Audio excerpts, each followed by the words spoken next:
Everyone, कैसे हैं आप लोग। दोस्तों, 17वीं बीपीएससी मुख्य परीक्षा का काफ़ी कम समय रह गया है।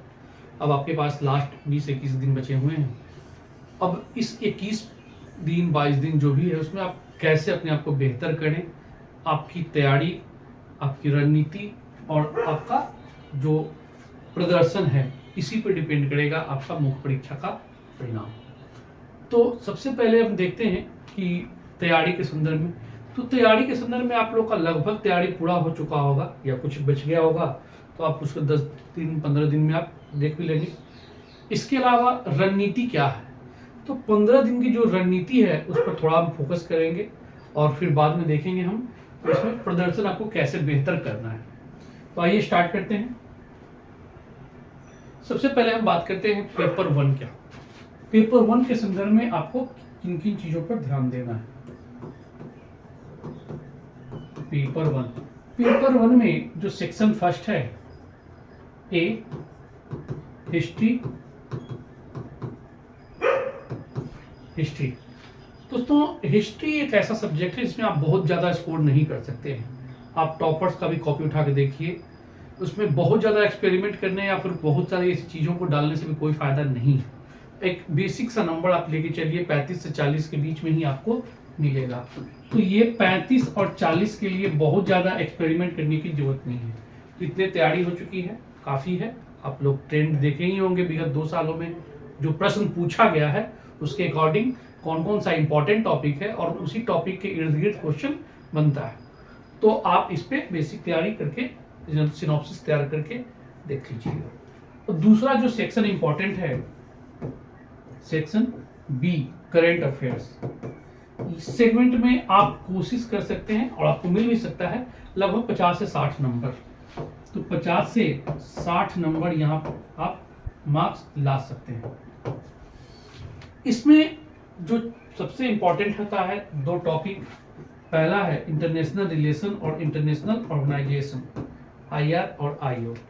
काफी ज्यादा ये इंपॉर्टेंट होता है क्योंकि लगभग क्वेश्चन इन दोनों सेगमेंट से कम एक तो रहेगा ही, और विशेष रूप से कह सकते हैं कि लॉन्ग आंसर जो होगा वो। तो आप इसमें देखिएगा कि रिलेशन में जो होगा हमारा जो सब्जेक्ट है, कह सकते हैं टॉपिक है, वह मुख्य रूप से भारत और पड़ोसी देशों के साथ संबंध पढ़ना है। इस बार जो इम्पोर्टेंट है चाइना है, बांग्लादेश है और कुछ पाकिस्तान का मुद्दा जो खासतौर पे देखे होंगे कि एससीओ के शासनाध्यक्ष का जो बैठक हुआ था उसको लेकर इम्पोर्टेंट बना हुआ था। तो ये 3 ऐसे रिलेशन है जिस पर आप फोकस कर सकिएगा। इसके अलावा जो और किसी देश के साथ, तो वो रिलेशन ना होकर एक टॉपिक बेस्ड होता है। किसी मुद्दा को लेकर अगर कोई वार्ता हुई है या कोई अन्य 2 देशों के बीच युद्ध हुआ हो, उसका इम्पैक्ट इंडिया पर क्या पड़ेगा, तो ऐसे प्रश्न पूछे जा सकते हैं या पूछे जाते भी हैं। तो इन टॉपिक विशेष पर आप फोकस कीजिएगा, ओवरऑल नहीं। इसके अलावा इंटरनेशनल ऑर्गेनाइजेशन जो बात है उसमें देखिएगा कि बीपीएससी का 2 फेवरेट कह सकते हैं यहाँ पर है, वो है आपका WTO और G20। अक्सर क्वेश्चन G20 और WTO से पूछा जाता है, तो इसे आप अच्छे से कर लीजिएगा। इसके अलावा और भी कई सारे ऑर्गेनाइजेशन हैं जो इम्पोर्टेंट बनता है, जैसे एससीओ हो गया, फिर इसके बाद ब्रिक्स है, इसके अलावा क्वाड है। तो कुछ ऐसे चीजें हैं जिनको आप देख लीजिएगा और उसका पॉइंट आउट कर लीजिएगा ताकि आप वहां पर जाके एक्सप्लेन कर सकें। इसके अलावा जो अन्य मुद्दा इसका होता है करंट का, वो आप पॉलिटिकल इश्यूज जो 6 महीना विगत कौन कौन सा इंपॉर्टेंट है वो देख लीजिए। फिर इकोनॉमिकल, फिर इसके अलावा आप साइंस एंड टेक में कौन कौन सा इंपॉर्टेंट रहा वो, इन्वायरमेंट। ये ऐसे टॉपिक हैं जहां से आपके जो इंपॉर्टेंट प्रश्न है वो पूछे जा सकते हैं। अब बात करते हैं इसी में थोड़ा सा पॉलिटिकल इश्यूज। जैसे पॉलिटिकल इश्यूज में कई सारे ऐसे इंडेक्स वगैरह है, वहां से भी क्वेश्चन पूछा जाता है। कोई योजना वगैरह सरकार द्वारा लाई गई हो तो वहां से प्रश्न पूछा जा सकता है। जैसे मणिपुर वाला मुद्दा, राष्ट्रपति शासन लगाया गया, वो पूछा जा सकता है। इजराइल का मुद्दा आ सकता है, फिलिस्तीन और ईरान के साथ उसका क्या इम्पैक्ट पड़ेगा। इसी संदर्भ में आप कुछ ऐसे इश्यूज हैं जिसे आप देख लीजिए। इकोनॉमिकल इश्यूज में अगर हम बात करें तो रिपोर्ट सूचकांक वगैरह खासतौर पर इंपॉर्टेंट होता है। फिर आपका जो भी नया सरकार द्वारा कोई योजना या किसी क्षेत्र में किया गया हो, चाहे वो उद्योग हो, कृषि हो, तो वो सब प्रोग्राम वगैरह से पूछा जा सकता है। विज्ञान एवं प्रौद्योगिकी, साइंस एंड टेक का जो भी इशूज इंपॉर्टेंट है, इन्वायरमेंट पर जो भी बैठक उठक हुई है, तो ये सब आपके इंपॉर्टेंट बनते हैं। इसके अलावा तीसरा जो सेगमेंट है वो है हमारा DI, data interpretation. DI section 3। DI एक ऐसा टॉपिक है जहां से आप कोशिश कीजिएगा कि 72 में 72 ले आए। इसके लिए आपको प्रत्येक दिन आपको कम से कम 2 DI बनाना है, कम से कम, क्योंकि समय, और ये नहीं कि 2 कभी कितना भी समय में, बिल्कुल समय के अंदर आप कोशिश कीजिएगा 40 मिनट 45 मिनट इस तरह से 2 DI आपका बन जाना चाहिए। बहुत हो रहा है, 50 मिनट तक आप जा सकते हैं।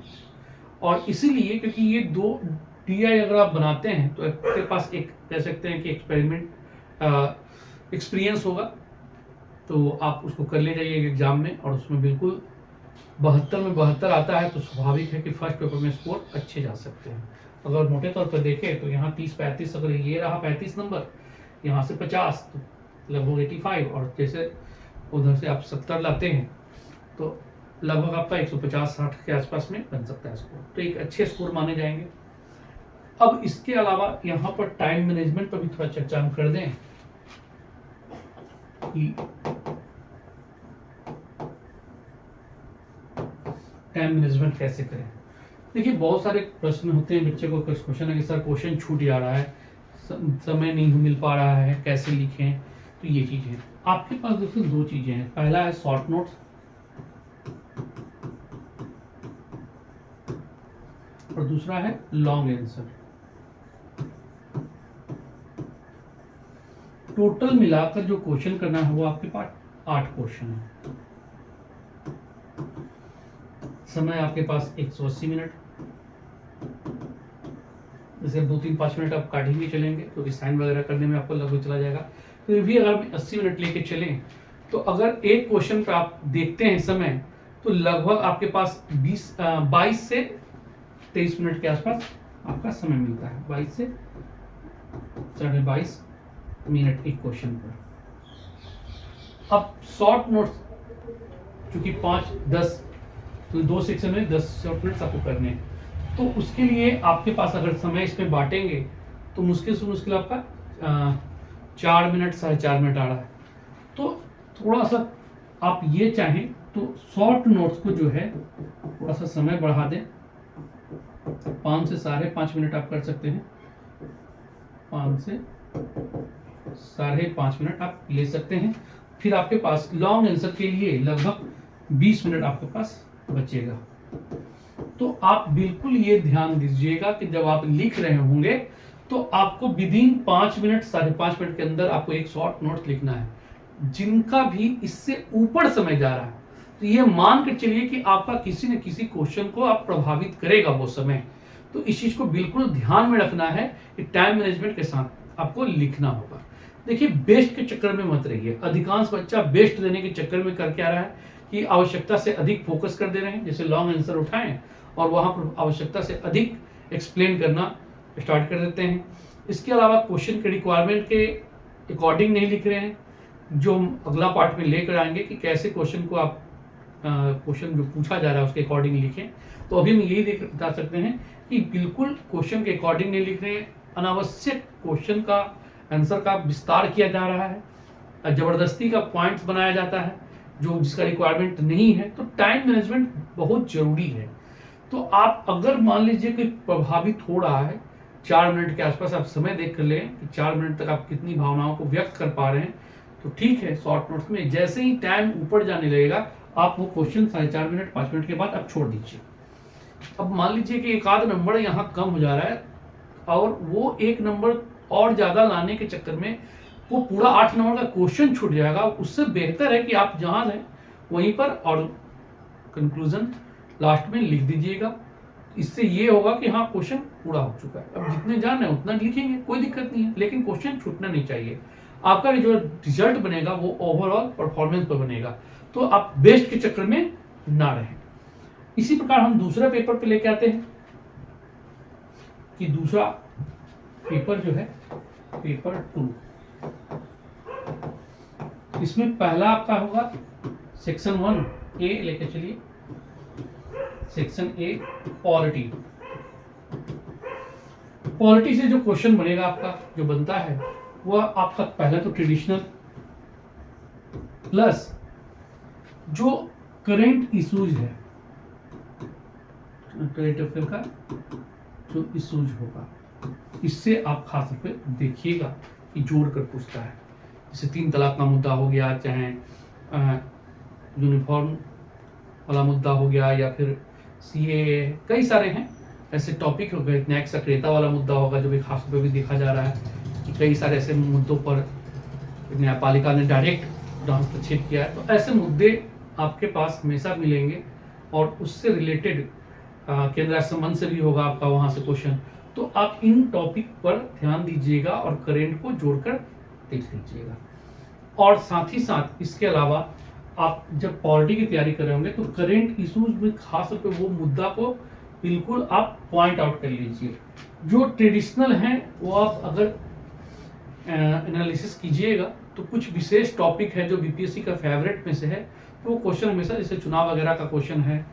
इसके अलावा आप देखिएगा कि खासतौर पर राज्यपाल, राष्ट्रपति, ऐसे प्रश्न हमेशा पूछे जाते रहे। संसदीय व्यवस्था से है, फिर उसके बाद प्रस्तावना से है, न्यायिक सक्रियता पर न्यायिक पुनरावलोकन से है। तो अगर न्यायिक पुनरावलोकन पूछा गया तो न्यायिक सक्रियता इस बार का इंपॉर्टेंट टॉपिक में से। तो ऐसे प्रश्न लगातार पूछे जा रहे हैं, तो आप इसका सिनॉप्सिस तैयार कर लीजिए कि अगर क्वेश्चन आता है तो आप विदिन समय आप अच्छे से कर ले जाइए। तो सिनॉप्सिस तैयार कर लीजिएगा, जिसको स्केचिंग में हम लोग कहते हैं, प्लस आर्टिकल कुछ रख लीजिए पॉइंट आउट रखने के लिए।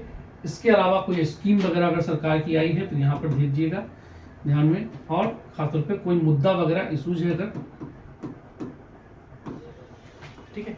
तो हालिया प्रयास जैसे राष्ट्रपति शासन है वहां से भी पूछा जा सकता है। तो ऐसे मुद्दों को आप केंद्र संबंध के मुद्दा का, वर्तमान मुद्दा को रख लीजिएगा, क्योंकि क्वेश्चन भी पूछता है कि हालिया जो कुछ मुद्दों को चर्चा करते हुए, तो वो चर्चा कीजिएगा तो आपको स्कोर अच्छा मिलेगा। दूसरा जो सेक्शन है इकोनॉमी और जियोग्राफी। विदिन देखा जा रहा है कि लास्ट 2 एग्जाम जो हुई है 68 और 69, उसमें ज्योग्राफी का क्वेश्चन काफी महत्व बढ़ा है। ज्योग्राफी से भी प्रश्न पूछे जा रहे हैं, तो आप इस चीज को छोड़कर नहीं चलेंगे, ज्योग्राफी पर भी ध्यान दीजिएगा। और याद रखिएगा कि जो आपका सब्जेक्ट है, जो आपका सिलेबस है, उसमें इंडियन ज्योग्राफी पढ़ना है, बिहार की ज्योग्राफी पढ़ना है, वर्ल्ड ज्योग्राफी नहीं पढ़ना है। तो वर्ल्ड ज्योग्राफी पर टाइम आप देने से अच्छा है कि आप टॉपिक को बिल्कुल इंडिया और बिहार से जोड़कर पढ़ें। हाँ, कुछ ऐसे मुद्दे होते हैं जिनका आपको इंडियन कह सकते हैं रीजन पर इम्पैक्ट पड़ता है, तो आप उन मुद्दों को जोड़कर देख सकते हैं। जैसे मान लीजिए चक्रवात का मुद्दा आ गया, फिर मान लीजिए कि आपके पास कुछ ऐसे मुद्दे हैं जो जिसका प्रभाव इंडिया पर पड़ रहा है, तो वहां से क्वेश्चन पूछे जा सकते हैं, ठीक है। तो ये, अब इसके अलावा देखिएगा कि इकोनॉमिक्स में अब जब आप करने जा रहे हैं तो ध्यान दीजिएगा कि इकोनॉमी और ज्योग्राफी का भी पार्ट, जैसे कृषि उद्योग वगैरह है, वो चीजें डाटा बीपीएससी बहुत पसंद करती है। तो जब भी आप जाएं तो डाटा बिल्कुल आप लिख के रखें, क्योंकि ये डाटा आप जितना डालेंगे बीपीएससी उतना पसंद करती है। अब इसके लिए आपका डाटा के लिए आप बजट और सर्वे, बजट एवं आर्थिक सर्वेक्षण, इन दोनों के डाटा का प्रयोग कीजिएगा बिहार और इंडिया में। किन किन मुद्दों का डाटा इंपॉर्टेंट है जिनको आपको करके रखना होगा, तो विशेष रूप से देखिएगा कि कृषि, उद्योग, गरीबी बेरोजगारी,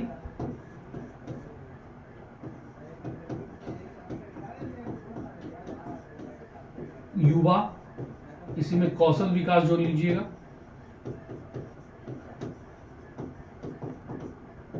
महिला,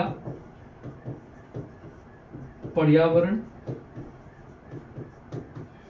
ऐसे कई सारे इंपॉर्टेंट टॉपिक हैं जो आपको पॉइंट आउट कर लीजिएगा। और इसका प्रयोग केवल यहाँ इकोनॉमी ज्योग्राफी में ही नहीं होगा, बल्कि जैसे पर्यावरण वगैरह मुद्दा है तो आप उसको हम चाहें तो फिर साइंस एंड टेक में प्रयोग करेंगे, या फिर आप एसए में भी इसका प्रयोग कर सकते हैं।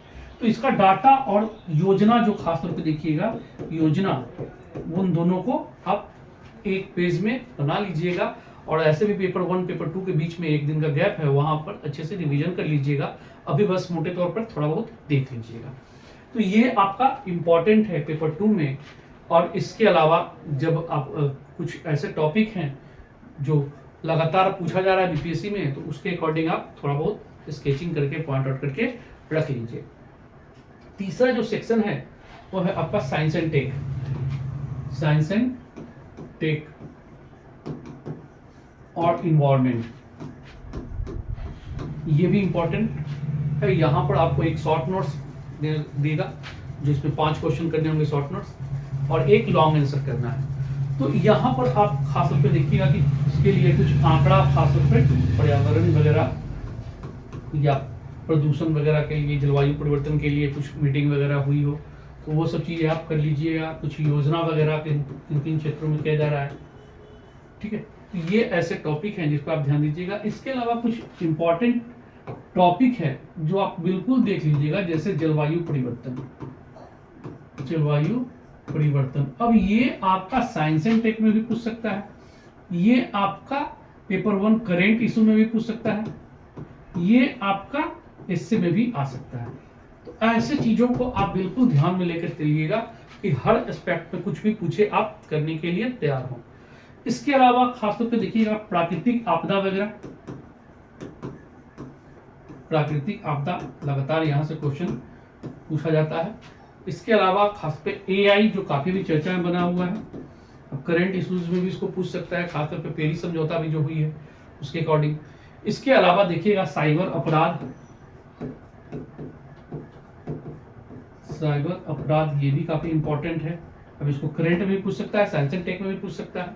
डिजिटल अरेस्ट की बात करें, डिजिटल अरेस्ट वो भी आपका करंट में भी बन सकता है, साइंस एंड टेक में भी बन सकता है ना। तो ये चीजें स्पेस टेक्नोलॉजी में भी देखिएगा, स्पेस टेक्नोलॉजी जिसमें खास तौर पे आप देखिएगा कि प्राइवेटाइजेशन जो किया जा रहा है, निजीकरण, वो या स्पेस वॉर के रूप में, ये कई सारे ऐसे टॉपिक हैं जो लगातार इंपॉर्टेंट है।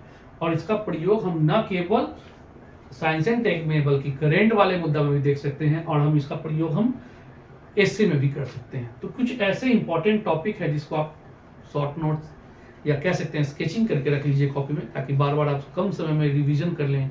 अगर आपके पास पॉइंट हो तो निश्चित तौर पे आप एग्जाम में उसको डील करके चले आइएगा। तो कुछ ऐसे टॉपिक हैं दोस्तों, बाकी इस पर और क्वेश्चन के अकॉर्डिंग हम अगली वीडियो में आएंगे। तो एक क्वेश्चन का कैसे आप क्वेश्चन जो पूछा गया है, रिक्वायरमेंट क्या है, क्या लिखना है, इस पर हमारी चर्चा रहेगी। ठीक है दोस्तों, जल्दी मिलते हैं नए वीडियो के साथ। Okay, thank you.